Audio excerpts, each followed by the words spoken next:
When you think of pets, dogs and cats probably come to mind. But on this episode of the Paw Report, we're talking about living with lizards. Ever thought about bringing a bearded dragon or leopard gecko into your home? Believe it or not, Kyle Thompson, the reptile guy from PetSmart in Mattoon, says both make good pets. Stay with us for this episode of the Paw Report.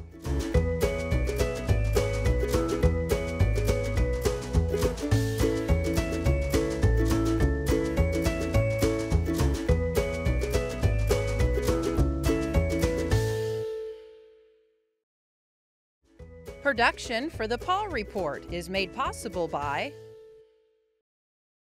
Inyart Tire and Auto Center in Charleston and Mattoon. Inyart offers complete auto repair. Inyart Tire and Auto Center cares about our community and thanks you for being a responsible pet owner. More information at inyart.com. Well, this episode of the Paw Report is not for the squeamish.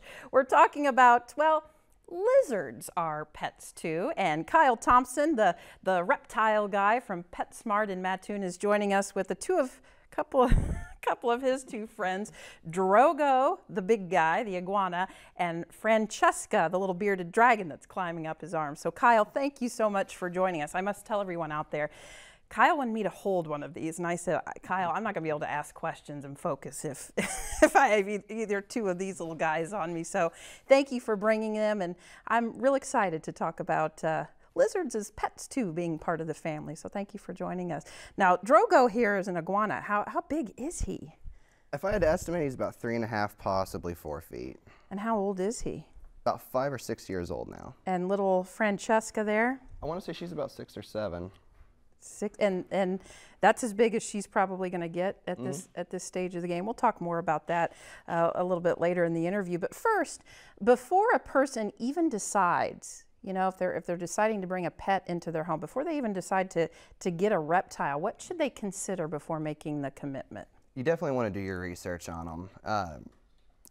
Bearded dragons here are pretty notorious for developing symptoms along the lines of rubber jaw. Without proper lighting, without the proper environment, you're pretty much setting yourself up for disaster. Not only that, you definitely want to know what kind of animal you're getting yourself into beforehand, whether it's going to be a large tropical animal, something that needs a lot of climbing room, maybe even a burrowing lizard.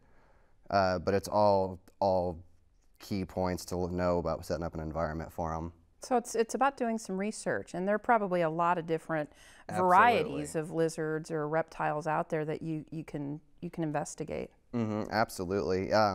We've got a pretty good example of diversity here. The iguanas are entirely an arboreal species, which means you're going to want them to have climbing room, lots and lots of open air. And likewise, these guys here are semi-arboreal, so they'll like to climb, but it's much, much more vital for them to have open expanses of running room. As opposed to climbing. You can tell by their eyes, they're very inquisitive. And I even asked when the interview started, I said, can they hear?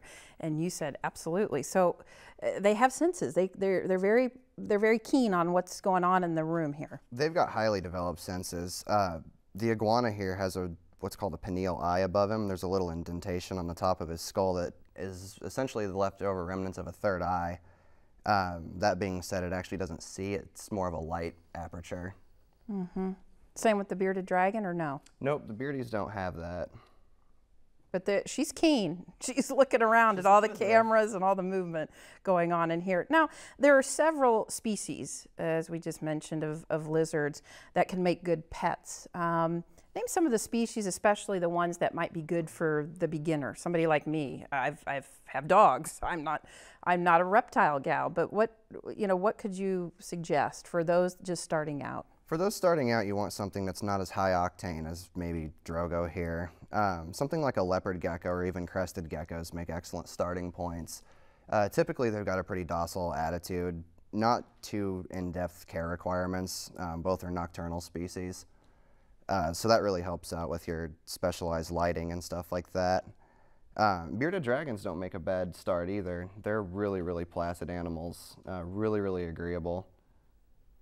And you said that's about as big as she'll get. Now, what about Drogo? He has potential with the right diet and the extra space to reach up to about 6 to maybe even 7 feet long. Wow. So he needs a lot of running room. Mm-hmm. What about, you mentioned the iguana, Drogo here for the more experienced reptile person like yourself. Mm-hmm. What about, there goes Francesca, she's on the move. What about for the experienced reptile keeper? I mean, what other varieties would you suggest? For someone who's got a little more experience in it, you can go with someone like this guy here. A lot of the people who would get really in-depth in the reptiles are into like monitor lizards and tegus, which need quite a bit more care than something like Francesca will. Mm-hmm. Are they friendly? You know, I mean, when you think of a pet, you think of one you curl up in bed with. You know, most people do sleep with their pets. I can't imagine, you know, cuddling up with Drogo there. Drogo might be a little high octane to be a cuddler. Bearded dragons like Francesca there are pretty notorious for having a friendly disposition. There's been several times where you can even see captive bred hatchlings that'll actively look for human interaction once they get used to it. Mm-hmm. With iguanas, it's all about building trust. If they don't trust you, you're not going to get an animal to work with you whatsoever. Mm-hmm. He's still kind of new to me, so he's, as you can see, kind of floppy and doesn't want to work out as well. You've only had him for a couple of months, you said. Yep. Now, what about diets? I was kind of investigating the beardy, as you call her, or call that variety. They can't just survive on crickets alone. They need other nutrition. So are their diets the same? Or again, if somebody's out there thinking, oh, how cute, I want to get one, but what do I feed them? That's the very common misconception, is that a lot of lizards eat the same diet. Francesca there will eat, when she's younger especially, they need a high intake of protein, so you're looking at crickets, roaches, a lot of insect matter. As she gets older, she'll lean more towards a vegetative diet. But from start to finish, iguanas are all purely herbivorous. They'll never touch animal matter unless it's absolutely required. In a captive setting, it should almost never be required. They should almost always be eating like broad leafy greens, something with a lot of protein in it. He's just staring at me. So a lot of protein, a lot of leafy greens. Yep, broad leafy greens, collard greens, mustard greens, even dandelion leaves. Now, do they, for instance, the beardy, do they hunt for their food? Is there a hunting, you know, like cats, they have that prey about them. Is that the same thing? Yeah, the bearded dragons will run down food if it's running from them. They'll actively hunt and search for insects if they have the ability to go for them. Oh boy, you're on stage now. It's so funny because they'll be real rambunctious and then they'll, oh boy, I think she just saw our friend on the table and she's getting getting excited. Getting excited there, are you? Wowzer, she's giving me the look like she's gonna come scurrying over here. See, I told you, now I've lost my train of thought on questioning. Well, let's go back to the homestead. You stay right there. Let's go back to the homestead. What type of containers should we, I mean, obviously these two probably need different types of shelter. Someone like Francesca would fit really well in about a 40-gallon tank with a proper setup and proper heating. When you say proper setup, what does that mean? You want to find the right bedding for them. A lot of times you'll see them put down on sand, and sand can actually sit in their belly and cause what's known as an impaction. It just sits there, doesn't get digested. A lot of people have been starting to switch over to it's basically a type of astroturf for reptiles. Their claws can't get caught, they can't digest anything like that. Will they need a lot of like climbing space to bask on underneath their lights. A lot of times you're wanting to look at a pretty warm tank with a basking spot in one section for her. He needs something similar, but he needs a lot more space. Mm-hmm. At home, we've got him in about a 6-foot tall enclosure, and even then, sometimes I wonder if that's a little too small for him. Now, when you say, okay, so the flooring is important. Would that be considered the bedding? Mm-hmm. She's kissing our little friend on the table there. Is that their bedding? So that they don't nest? I take it. Not necessarily. They do in certain circumstances. Francesca here, whenever she would roll around into breeding season, you'll definitely notice, even if she's never been introduced to a male, they'll kind of get a maternal instinct to do stuff like that. What about a water area? You know, when I think of lizards, I think, well, almost like tortoises. I envision like a pool for them or a little water area. Is that something that's, there she goes. Yeah. Is that something that's needed? Absolutely. You always want to give them a standing pool of water. Bearded dragons aren't necessarily adapted to drink from still pools of water. Most of their hydration comes from plant matter and vegetation, but it definitely does help to soak whenever they eat. It helps kind of speed up their digestive tract. Guys like Drogo here actually like to swim, and they can hold their breath for a pretty good time underwater. Are they, now I'm assuming that you can't keep the two in the same container. So do they just not play nicely with each other, or? It's more of an issue of cross-species contamination. We're talking about two different families of lizard here. The bearded dragon's from the agamid family, and this is an iguanid. And there's diseases that can affect maybe a lizard like Francesca a little bit differently or more severely than it would someone like Drogo here. You mentioned diseases, and I think one question I have is, do you have to vet these animals much like you would a dog or cat? I would assume. Maybe you can talk about, maybe they have to have wellness checks, or maybe just when you've noticed something gone awry, or maybe they just don't act right or feel well. Do you have to do that? Yeah, both of them can have issues related to breeding, or related to their husbandry, their enclosures, and without proper ones, I've already touched on metabolic bone disease. That's one that if you ever see symptoms of, you definitely want to get them into a vet who knows what they're talking about pretty soon.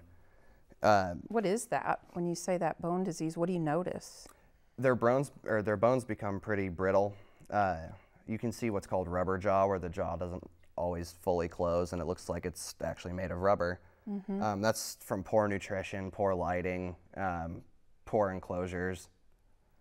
There's a lot of different factors that can fit into their overall health. But again, it goes back to that, one of the first questions I asked you is when somebody is thinking about bringing a lizard or reptile into their family, these are some things that they need to know and look out for as part of the process before you dive right in and say, okay, I'm going to commit to this animal. What about lighting?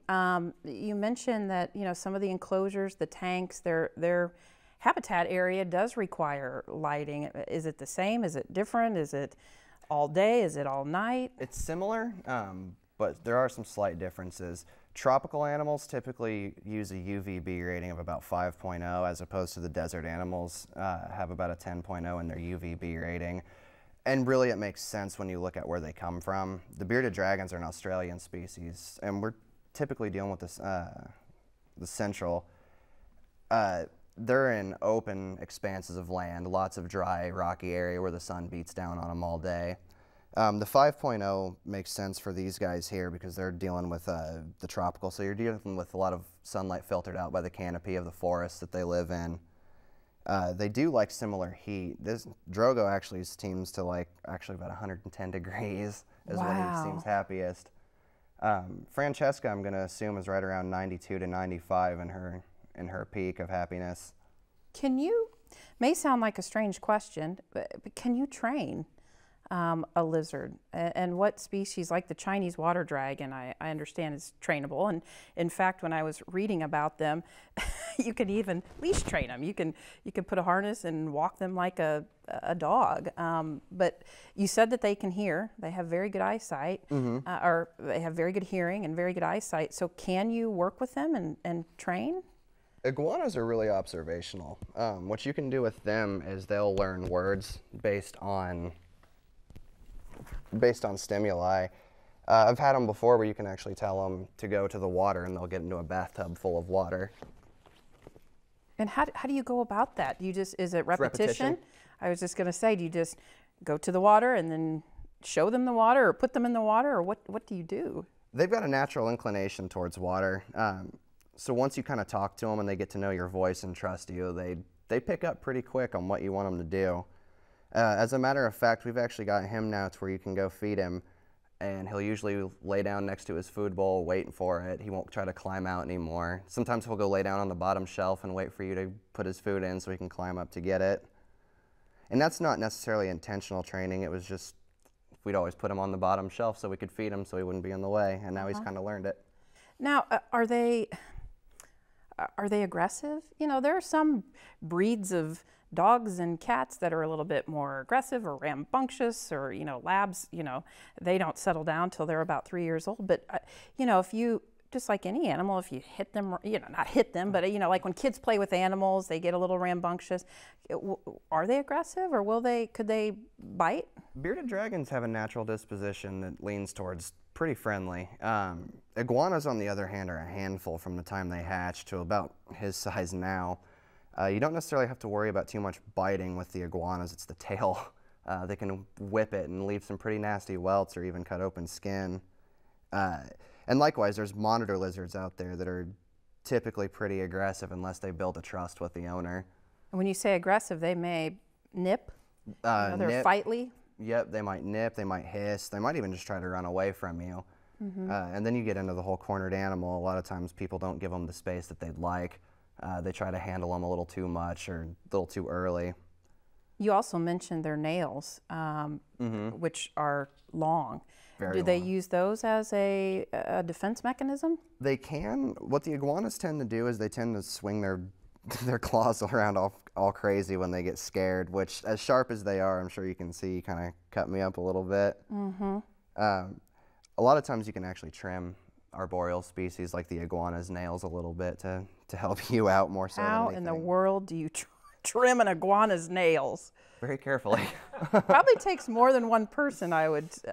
If you've got one that doesn't like to deal with it, yeah, it might take more than one. Okay, when you get ready to do that, don't call me.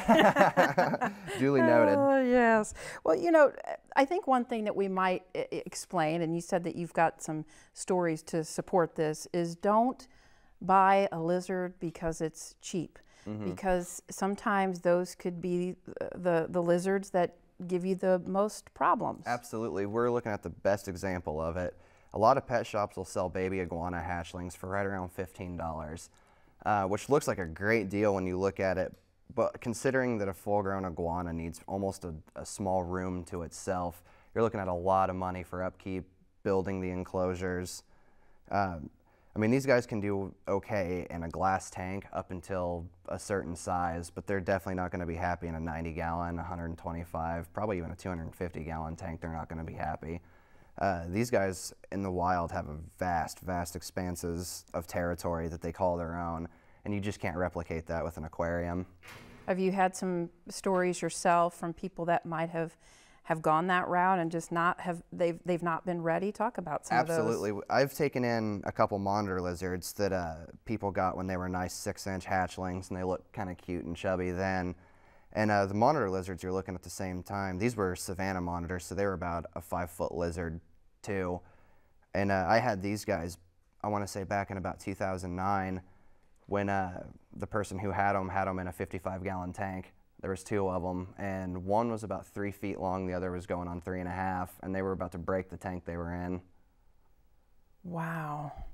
And you said sometimes they don't play nice with each other, so when you're in a space like that, You're cramped. You're cramped and you get cranky. And monitor lizards, in the same way with iguanas, command vast expanses of territory in the wild.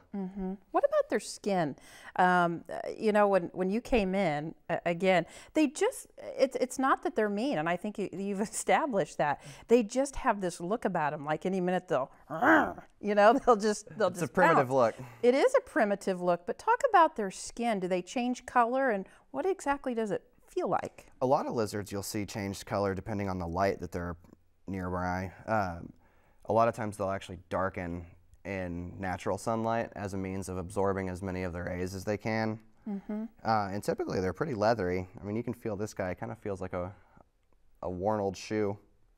I might pet you, Drogo, before you leave, but I just need some time to warm up to you. What about the little spikes on? The spines back here? Yeah. What is that a defense mechanism as well, or From what I are they understand- are they sharp? They're not sharp. They are kind of bony though. From what I've seen, they're actually there to help absorb sunlight. Now, what about letting them outside?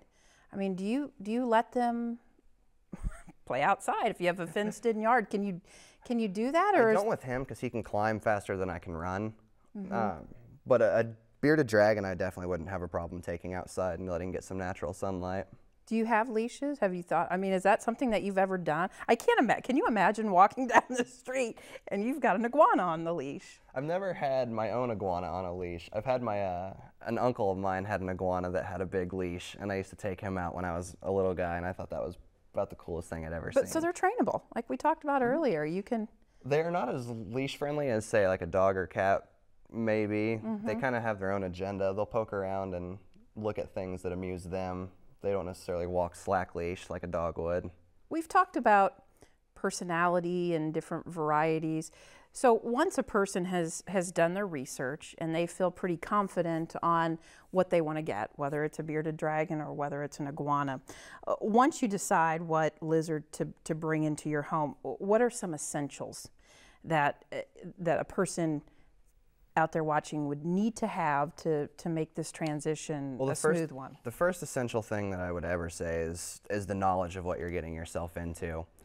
There are more species of lizards that differ even in slight ways from one another than I can even list in the time we've got here. And it is essential that you know what you're setting up, whether that be with heat lights, whether that be with water bowls, fake plants, live plants. Even bedding like that matters entirely on the species that you've got. What about, what can you say about food? I think that's, you know, too, something that Drogo eats all fresh produce. We'll get him collard greens. How many times a day? He's kind of a thick guy, so he likes to eat about twice a day. We avoid fruits with them because the sugars aren't necessarily as good for them that are in the fruits as a lot of the nutrients that are in like broadleafy greens such as collard greens, mustard greens. I've mentioned dandelion flowers and leaves. And for the bearded dragon, just for sake of talking about a diet, besides crickets? Crickets, you're looking at the same thing. Broadleafy greens with a lot of protein to them. You can also feed them on occasion dubia roaches, mealworms, waxworms, superworms when they're about Francesca's size. So just to go over the checklist, you need to research. You need to make sure that you understand the commitment. It's just like any animal. When you make a commitment to a dog or a cat or a reptile, it is a commitment. It's proper diet, it's wellness, and you know, making sure that they have a good environment.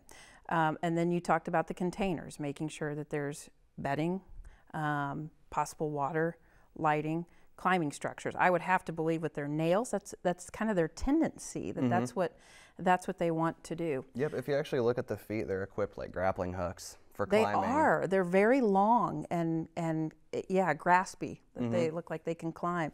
As we leave here, we have about a minute left. Advice beyond what we've talked about today, advice for future reptile owners. Apart from research, definitely put the time into your animal.